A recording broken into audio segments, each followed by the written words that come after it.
Most firms survive, the best ones scale. Welcome to the Managing Partners Podcast, where law firm leaders learn to think bigger. I'm Kevin Daisey. Let's jump in. All right, we are recording.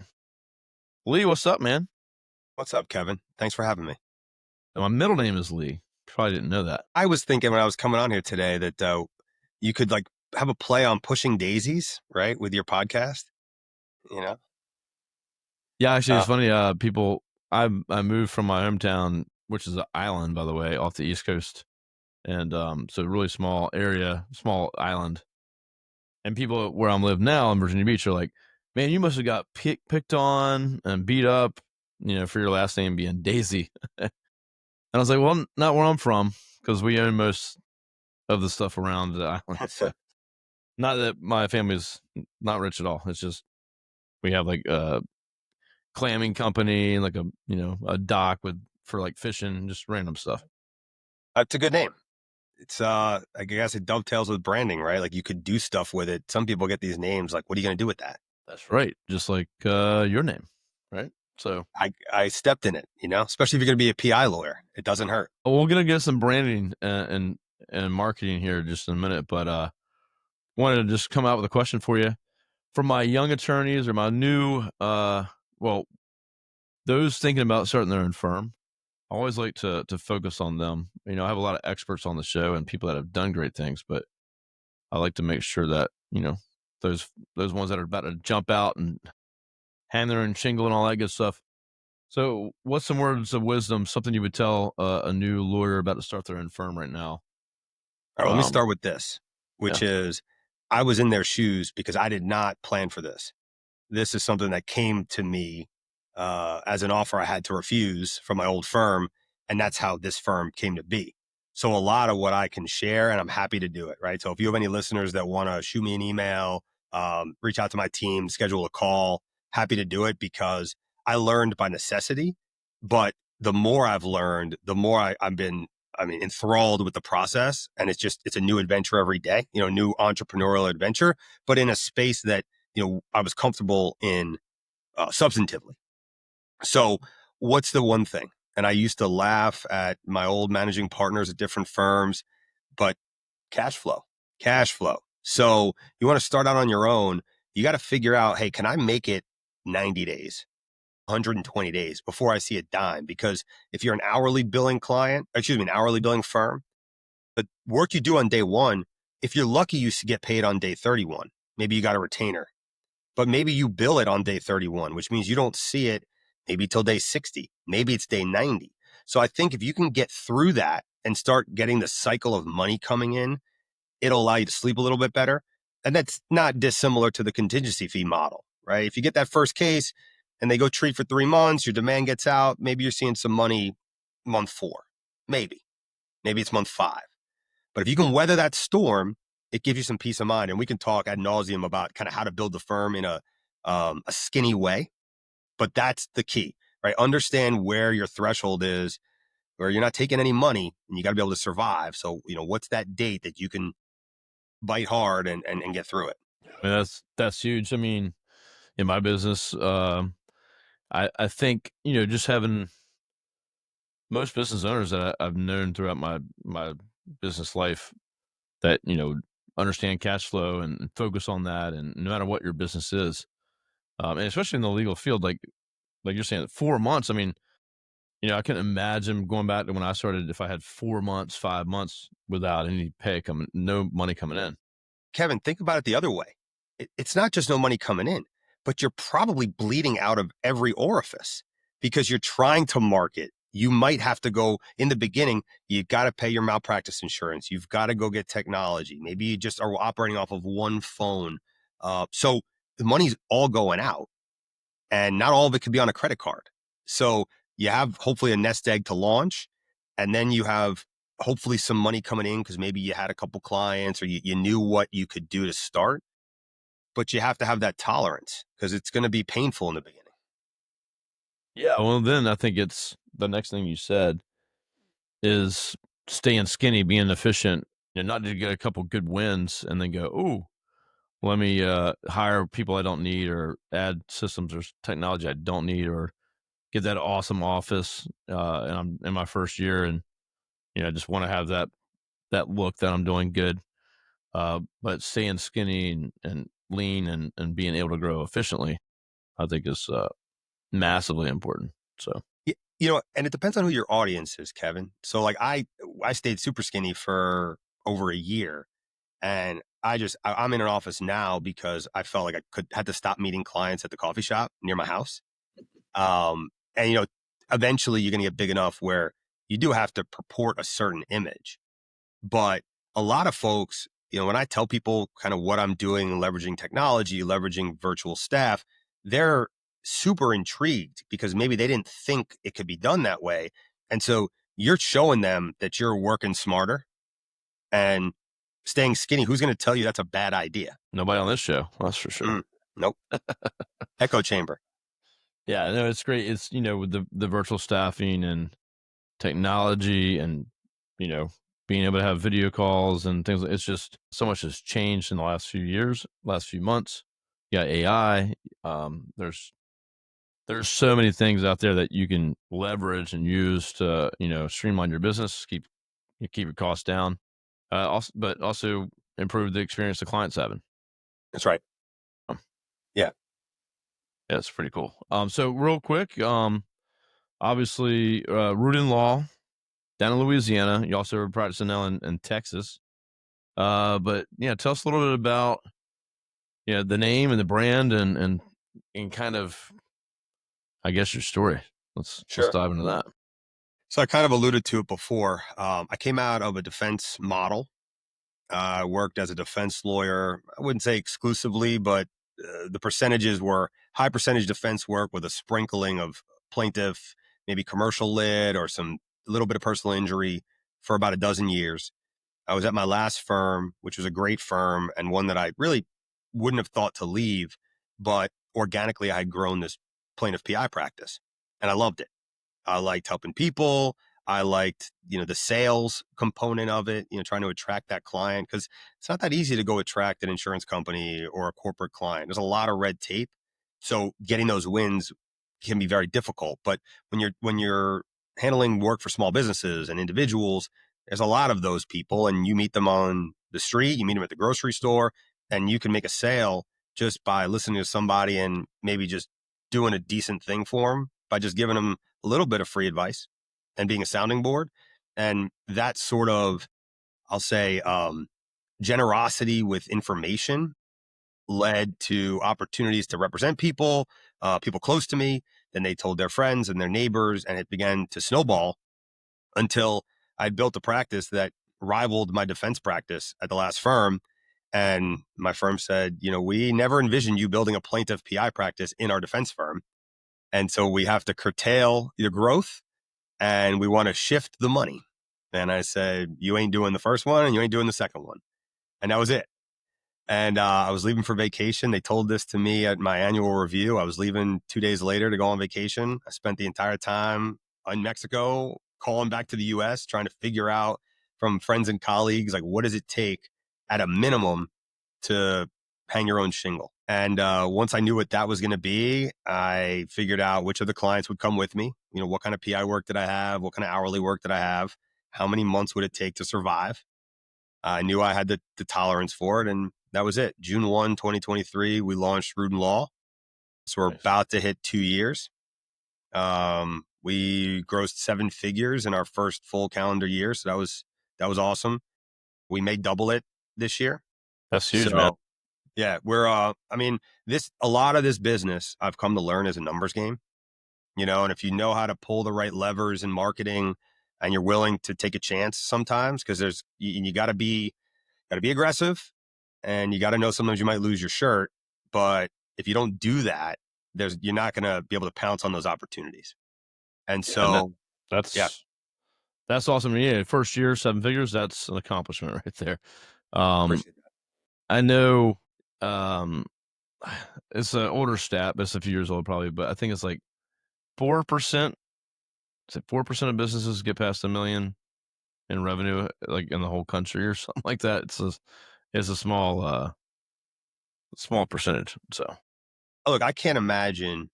More power to all the people that whether they do it because they wanted to or they do it because they had to. I was lucky to have been at firms with good partners and, was obviously running a different kind of business, but watching them run a business and they were generous with ideas and explaining to me how certain things worked. And I was interested in learning about it. Not as much the marketing, but at least the operations side.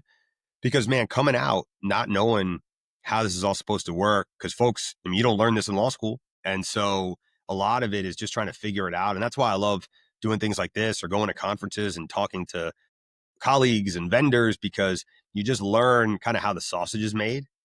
And if you figure out, if you take a liking to it, which I do, it could be really fun. yeah, I mean, just falling in love with the business side of things is you know for me where it's at. I don't do marketing or SEO for clients or build websites. I haven't done that in a long time.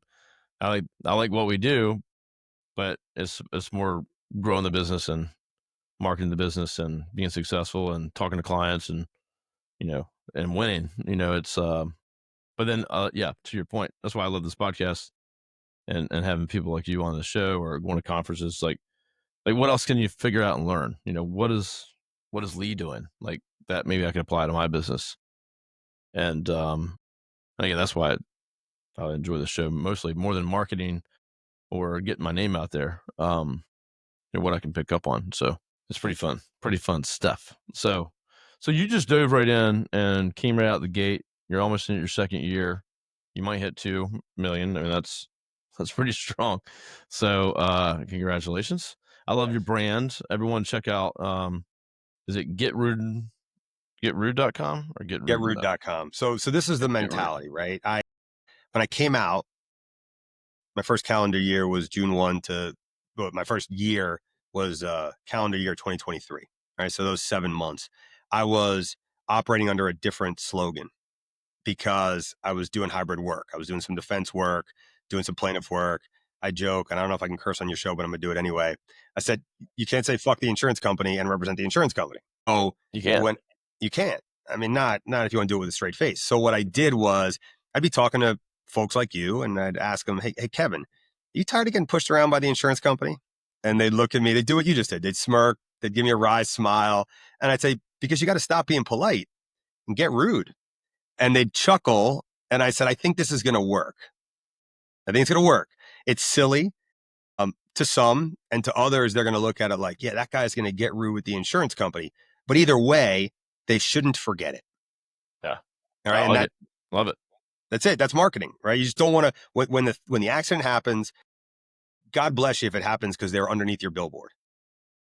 All right. But if not, they got to remember who you are, and in this day and age, a lot of guys, they'll tie their brand to a phone number or something. I'm not a fan. I'll probably make fun of it on a social media video at some point. I got some ideas. But and I don't have a last name that you can't do nothing with, right? Obviously I was able to pivot it into Rude because my last name is Rudin.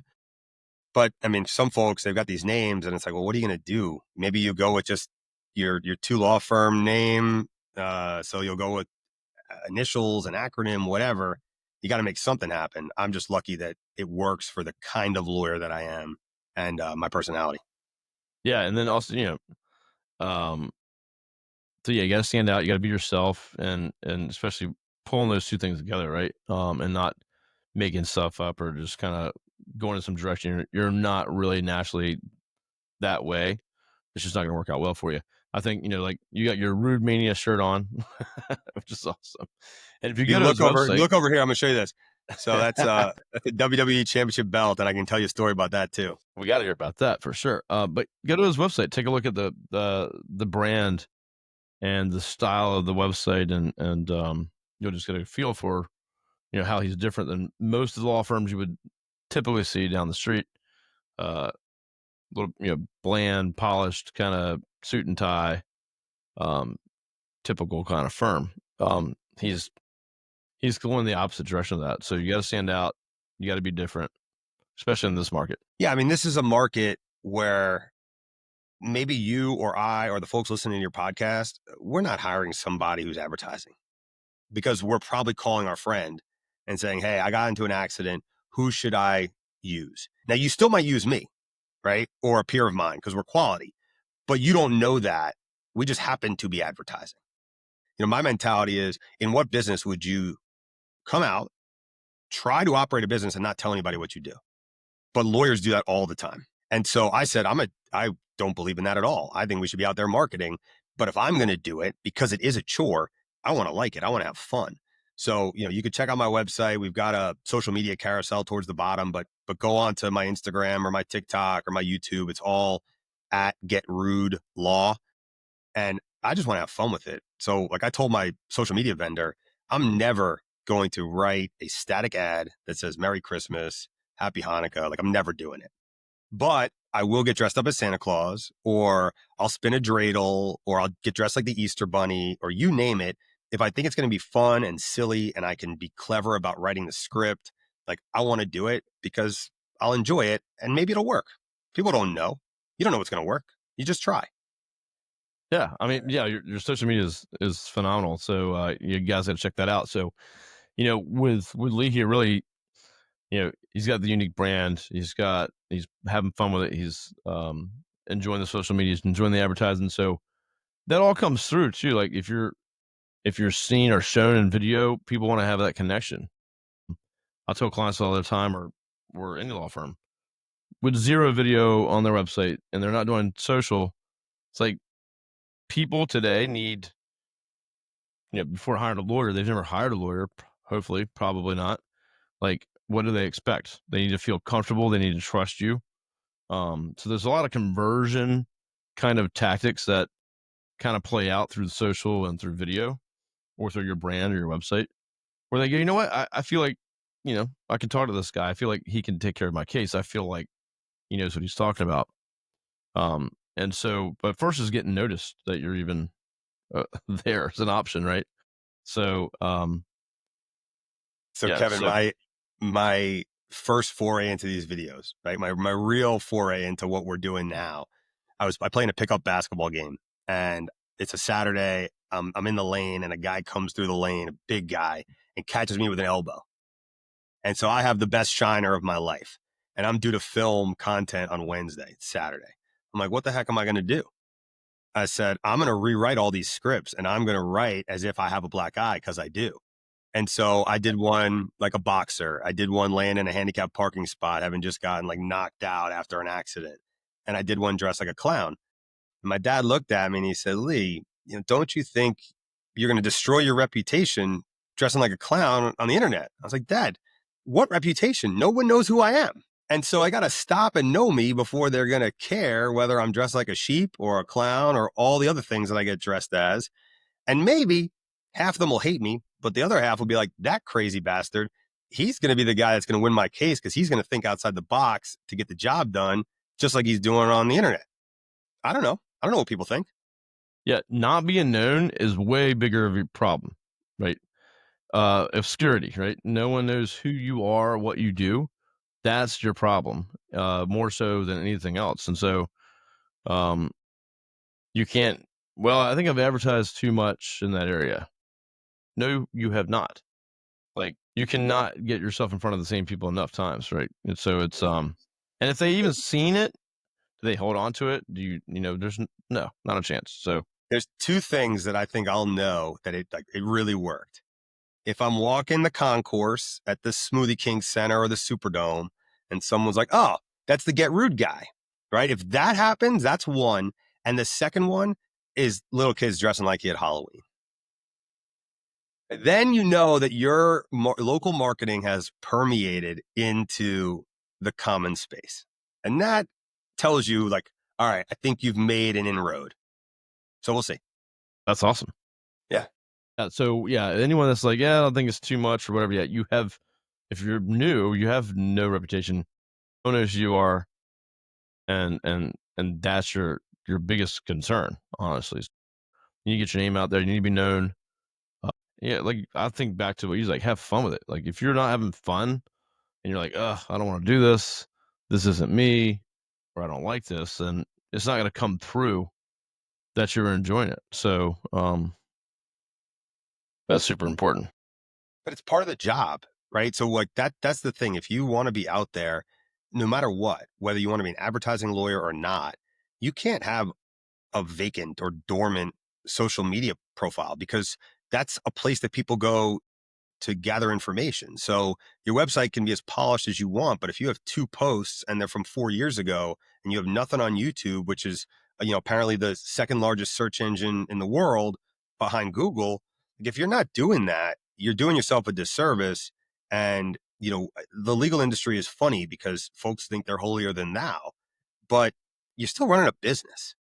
So you got to do what's good for the business. Obviously, you want to do it the right way, ethically, and with the best interest of your clients. But like you said, obscurity, that's going to be the nail in the coffin. As Grant Cardone says, if you don't know me, you can't flow me. He's talking about cash flow. He's talking about you can't hire him or buy one of his products or invest in one of his companies if you don't know who I am.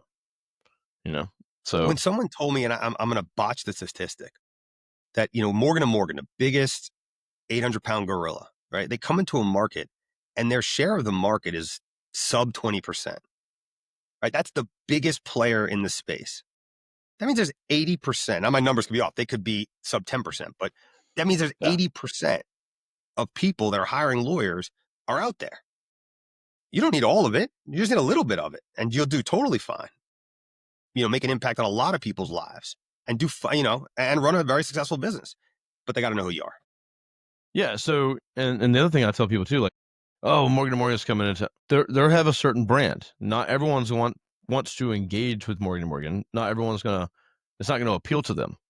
I know they're huge. I'm not going to probably have a lawyer that I'm going to get to talk with. Obviously, John Morgan's not going to be talking to me. Some people just aren't going to relate with that brand. It might not even just they might not connect with it for whatever reason. You can see 5 billboards and maybe that one just doesn't hit, right? So you got to think about your brand, your unique offering, who you are, and you're going to get certain clients that come to you. They're attracted to what you have, and some might go to them. But just because they market and come and try to saturate the market, they're not going to get all those clients. It's not going to Like happen. I'm sitting So here, I'm drinking a Starbucks coffee, or I think about it in terms of a burger, right? Not everybody is going to want to eat that Five Guys burger or that Burger King burger. Some of them are only going to go to the boutique one-off burger shop. And if that's who you are, that's your market. You're not advertising to the folks that want to go get a quick burger or a burger that tastes the same every time. You want the one that's customized to your liking, that you can walk up and place your order the way you want it. Okay. So who cares that Morgan and Morgan came in? Or who cares that there's an 800-pound gorilla that's been in your market for a long time? They don't have enough market share that you should be worried they're going to put you out of business. I mean, it's even better opportunity potentially because you're going to have the lawyers that pull back or they say, "Oh, I can't do it." Like you can say, "I'm going to be here to pick up everything they don't get." Like how do I become the one that gets the 80% or the 20% or whatever it is, your slice? Or the disenchanted, right? The folks that have been there before. Maybe it's not their first accident. They've been down the road with the big firm and they said, I didn't like that customer service. I want to do the opposite. You could be the opposite. Or somewhere in the middle where you say, oh, you weren't happy because you kept getting moved from lawyer to lawyer because there was attrition. You hire us, you hire my firm, you're hiring me. Or you're hiring me and my one guy, my two guys, meaning I'm going to touch your case. You want to come meet with me? We'll schedule a call. We'll have a meeting. You're not going to be told you can never see me. That's crazy. And the other thing too is this, like for me, we just had an all hands meeting today with my teams. We had 51 on the calls. We're over the 50 person mark. Bravo. Appreciate it. It's just crazy to think. But as you go, so say if you're new, you're just Lee. Lee's like, hey, you're talking to me. I'm going to handle your case. I'm going to sit down with you. But as you grow, you need to lean into and leverage the growth to the advantage. Oh, well, the guy down the street, he's just a solo guy. He's not going to be maybe available. Like you got to, play the part. And so, hey, we're a little bit bigger, but we're still nimble. I'll still be able to meet with you, but we have systems and processes and we'll give you updates and blah, blah, blah. And as you get a little bit bigger, you just got to lean into why we're better and And what we've learned and we've grown, and the Morgan and Morgans, they use, we're the biggest in the country, which is a massive accomplishment. It's not going to resonate with everybody though. I think one of the second to last point you just made, I think, is critical, right? You can teach people or to explain to people, hey, I was there and I saw that, even though I was saying it was the best way to be on my own, it wasn't the best way because I needed a little bit of an army. And then I built that army. And then I saw there was another way to make it better. Systems, Mm-hmm. processes, maybe it's an assembly line model. Whatever it is, if you can convey the message and resonate with people, that you can deliver the service that they want or that they need, and that the other way that others are doing it isn't the right way, I think that's how you get your wins. Yeah, 100%. I think I've had some lawyers that I've talked to. They're like, "Well, I like to have real connection with my clients, and if I grow, that's not what I want." And so they're just thinking small. And they're thinking, they're just trying to avoid the growth, right? Like you need to grow. You need to invest in systems and processes and make the experience for the client better. And that's just part of growing. And so you can look at the Morgan and Morgan and say, "Hey, they did all that very successfully, so much so that that's where they are now." But they now appeal to a different kind of clientele and they won't appeal to others. And so that they can lean into what makes them different, which is we're the biggest law firm in the country. And some people might want to go that route. So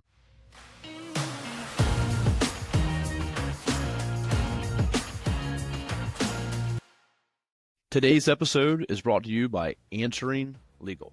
Now, I just switched my company, Array Digital, over to Answering Legal, and it's made my life a whole lot easier. If I can't get to the phone, their 24/7 virtual receptionists take the call and take them through a full intake process, so we never miss new business again.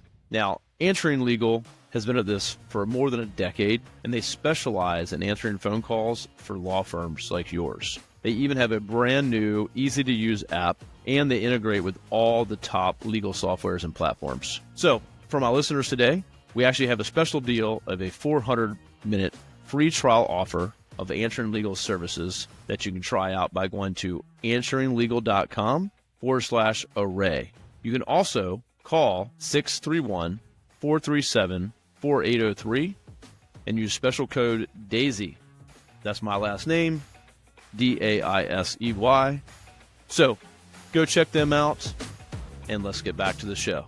We were talking offline about, what you can do to leverage technology and virtual staff and things like that. And so because you said, you talk about scale, and one of the things, you start out small, necessity is the mother of invention. So you figure out, how do I operate bigger when maybe I don't have the financial bandwidth to do it? Obviously, technology can be the first lever you pull. But as soon as I discovered, offshore staffing, and I'd heard about it, but onshore, right? I would remember reading about firms, big white shoe firms out of New York, that were sending all their back office work to their white shoe offices in Cleveland because the cost of living was less, and so they could pay the back of house team that was very important, very competent, just didn't live in one of the most expensive metropolitan areas. Well, what we're talking about now is really not much different. I have a team. We are now 8. I've got 5 virtual. And I don't care if you're virtual living down the road or virtual living, down in another country. If you do great work and you're a team player and you're pleasant to be around, and my clients love you, that's all I need. I don't care that people think about the virtual model as being something that they shouldn't touch. I think they're being foolish. And when I people what you can do and how many bodies you can add for the cost of maybe one domestic team member, seems like a no-brainer to me.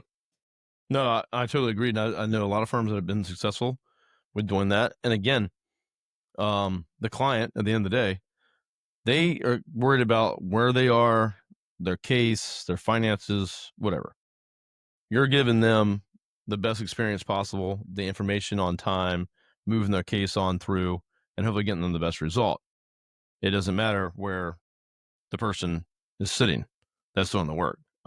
So, yeah, I think 100% leveraging virtual staffing. I know we use virtual staffing for like admin and each of my companies has a handful, and they've been just amazing. They're part of our team. They were on our calls today. Um, they're like full time. They're not just working through some like video like some portal. Like they're on our video calls every morning, interact with clients. They're doing real work and helping move things along and help the experience. So I think law firms should definitely, and I think not a lot of law firms are even considering this or even know much about it, to be honest with you, in the legal What space. What's crazy to me, Kevin, is that if you could tell your client, "Hey, I have more flexibility. We could, if we get in a bind, I can cut my fees because I've kept my overhead skinny." And that means I'm not worried about making payroll or because I've done something to serve myself or because I'm not willing to be to think outside of the box. That seems like a pretty good selling point if a client gets, severely injured and you find out it's a minimum policy. But you've got the flexibility to be generous and make a mark on a person because you're not worried about paying some, older secretary's bloated salary just because they've been doing it for so long. Like, I don't buy that. I had so many people that worked in my office that were getting overpaid. Now that I see what folks outside the country, they can do that job and they're making a fifth of what this senior paralegal or senior assistant was making. It's crazy. Yeah. What company are you using? Like a staffing company? So I had sourced some team members originally through LegalSoft, but a lot my most recent hires, I actually now that I kind of understand what I need, I set up interviews through different like Upwork. I met some people and obviously the most important thing if you're hiring folks that are bilingual is that there's not going to be um, any issues with communication if you have folks locally that might not be able to understand. So that's very important to me. I have a bilingual client base, so it's very important that I have Spanish and English speaking team members. Look, we had somebody the other day, potential new client called, he messaged us. I responded to him. I said, someone on my team's going to call you. That gentleman is bilingual and his English is perfect. His Spanish is perfect. His English is perfect. And when he called, this person talked to him for a few seconds and hung up. And I messaged the guy and said, "Hey, what's going on? I heard the call got disconnected." And he said, "I don't want to speak to somebody who English isn't their first language." And I told my team, that guy can fuck right off. We ain't going to work for him either. Right? I don't appreciate that. I don't appreciate that because we got people in this community. I'm in New Orleans. We got people who Mhm. English isn't their first language either, and they're as American as they come. But so their parents speak Spanish at home, or they speak Russian, or a dialect of Arabic. Who cares? Yeah, I didn't like it at all, and I don't. But we don't need to. There's plenty of people that want our help. Take on every client, and that's definitely in my case because I sign up long-term relationships when I have clients. So That's right. we got to be a little picky. But yeah, I mean, with my staff at Array, like we actually do a lot of Spanish translated content, SEO, ranking SEO for Spanish. Um, and I've actually was just talking to someone that's like they have a Portuguese niche outside of the Boston area. So um, I think I have 5 staff internally that in the US that speak Spanish fluently. Um, and then of course some of our virtual assistants speak Spanish. What I've come to learn, and I've grown up a nice size Spanish speaking client base, and I've got some folks that are in the Arabic community here, and oftentimes people go with the people that they know, right? So maybe it's a Spanish speaking lawyer or an Arabic speaking lawyer, and then you come to find out that they don't get the sort of information that they should if they were speaking English and understood the documents that were coming through. And so I've gotten a lot of clients that come to me dissatisfied with the lawyer who's like them because they just felt like they got short shrifted. And so, I've got a team that can speak with folks where I can't sometimes, but you deserve to get the service that you should get if you were speaking English as your first language. And so, just because a lawyer's speaking your language doesn't mean they're doing the right thing as a lawyer, and that's got to come first and foremost. Yeah, I feel like speaking the language or having people available to speak the languages it's an add-on, but the you need to run the law firm properly and do things right by the client. and get them the information they need. That's way more important. I think if you can do all that and then you're able to serve them at their language too, that's the winning combination for sure.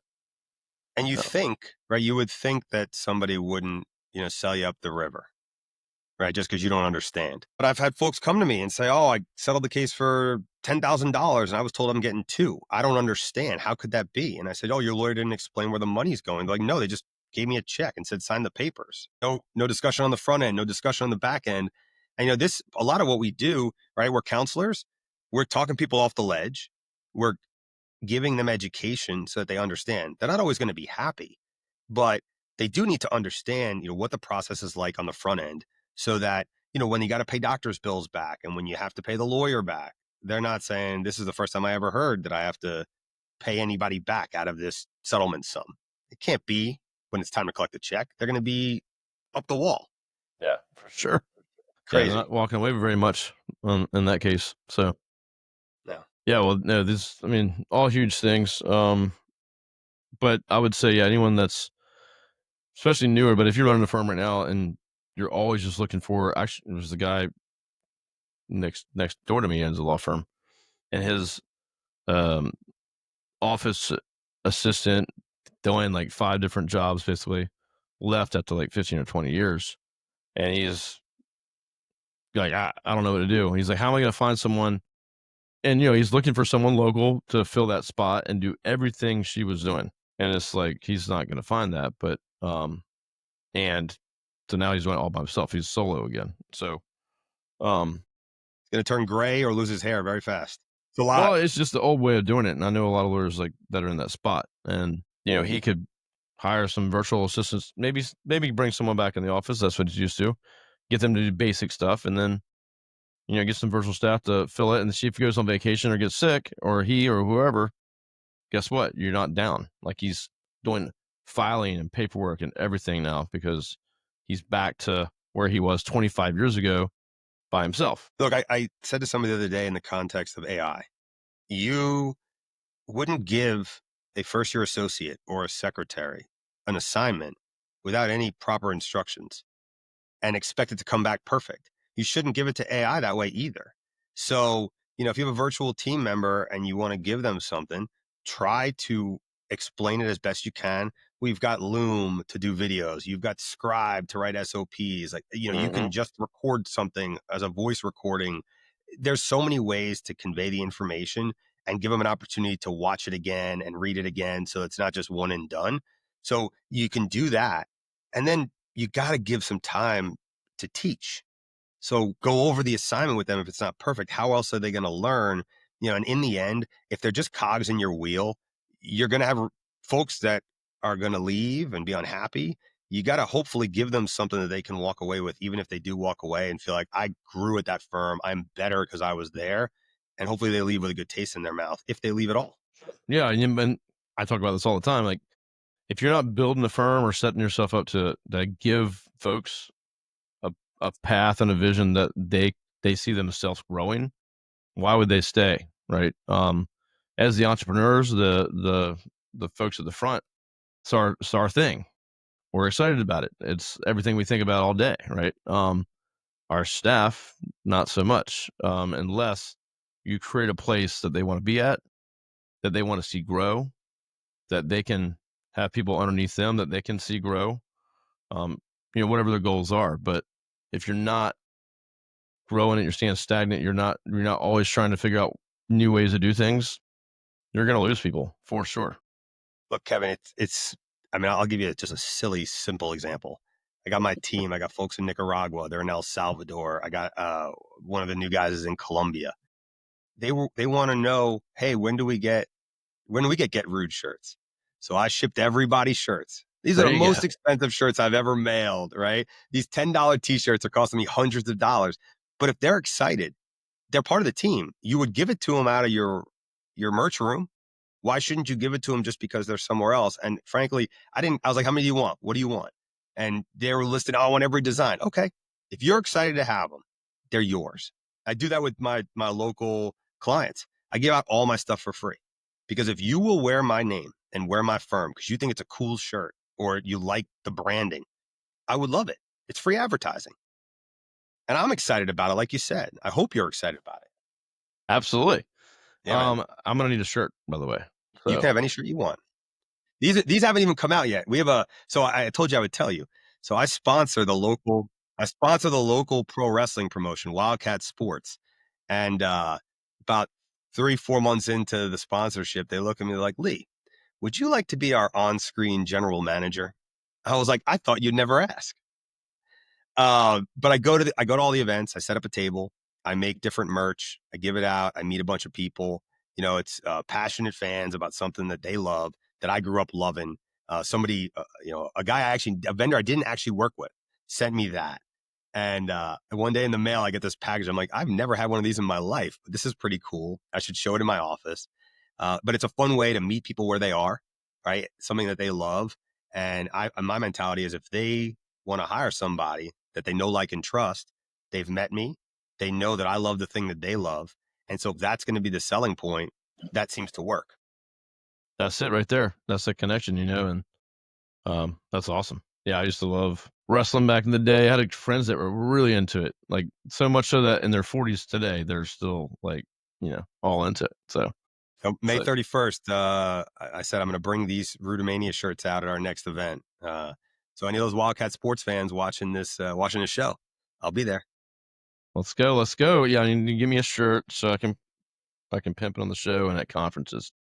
The back says, "What are you going to do? Or what you going to do when we get rude with you?" And it's got like a silhouette of Hogan but it says RUDIN LAW on his bandana. So it's a cool shirt. That's awesome, dude. Yeah, you have to give me your size offline, and I'll drop it in the mail to you. Absolutely. Well, I like your comment too about like your virtual staff. We do the same thing. So we do kudo like awards with our core values every day through Slack. So I could give you like, 10 points for passion and I say why and it all calculates. But so each month we have a winner and they get a bonus, cash bonus.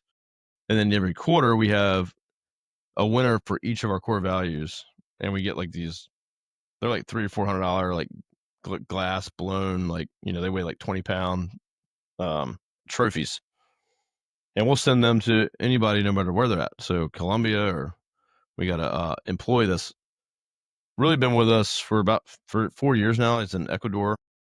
So he's gotten one shipped to him. It takes a while, but yeah, we treat everyone the same. I love when Customs grabs my t-shirts and is like, and you're going to pay an $80 VIG on top of the cost to ship the shirts. I'm like, guys, I love you. I must love you if I'm spending this much money on some crappy t-shirts. Yeah, it don't make sense sometimes, but Yeah, it is what it is. That's yeah, life. man, that's awesome, man. I love everything you're doing. Love the brand.